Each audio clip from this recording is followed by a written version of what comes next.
January 15, 1947. In a quiet neighborhood of Los Angeles, a discovery was made that would shock the entire nation. What police found that morning would soon become one of the most famous unsolved murders in American history. The victim was a 22-year-old woman named Elizabeth Short, but the world would remember her by a much darker name, the Black Dahlia.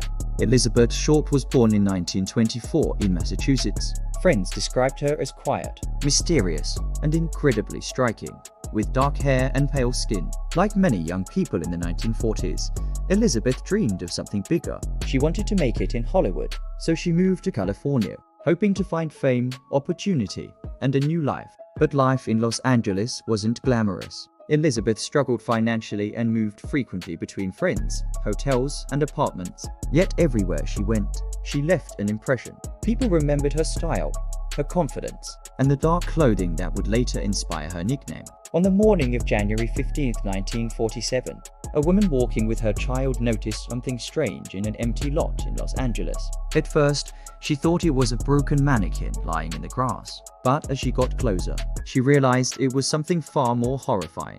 Police quickly arrived at the scene. What they discovered stunned even seasoned detectives. The victim was later identified as Elizabeth Short. The crime shocked investigators and immediately became front-page news across the country. Within hours, reporters flooded Los Angeles, and the case was about to explode into a media frenzy. The press quickly gave Elizabeth Short a nickname, the Black Dahlia, inspired by a popular film at the time called The Blue Dahlia and Elizabeth's dark clothing. Newspapers across America became obsessed with the case. Every day brought new headlines, new rumors, and new theories. The public wanted answers. Who had killed Elizabeth Short, and why? Police began one of the largest investigations in Los Angeles history. Thousands of tips flooded in. Hundreds of suspects were questioned, but the deeper detectives looked, the stranger the case became. Just days after the story broke, something chilling happened. A local newspaper received a package. Inside were personal items belonging to Elizabeth Short. The sender claimed to be the killer. Soon, more letters began arriving. The writer taunted police, promising to reveal their identity. Each message added another layer of mystery to the case. But investigators faced a major problem. In high-profile crimes, false confessions are common. And in the Black Dahlia case, there were many. Some people wanted attention.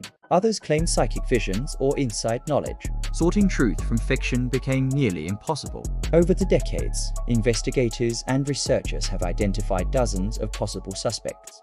Doctors, nightclub owners, aspiring actors, even powerful figures connected to Hollywood. Some theories suggested the killer had medical knowledge. Others believed Elizabeth may have known her attacker. In total, more than 150 people reportedly confessed to the crime at one point. But none of them could be proven responsible. Every promising lead eventually collapsed, and the trail slowly went cold. In the years since the murder, countless theories have emerged. Some believe the killer was a serial murderer who was never caught. Others suspect someone powerful may have been involved, and the truth was buried. Books, documentaries, and investigators continue searching for answers. But even with modern forensic techniques, the case remains unsolved. More than 75 years later, the Black Dahlia murder still haunts Hollywood history. It remains one of America's most infamous unsolved crimes. A story of mystery, media obsession, and a life that ended far too soon. And somewhere in the shadows of history, the truth may still be waiting to be discovered. What do you think really happened to Elizabeth Short?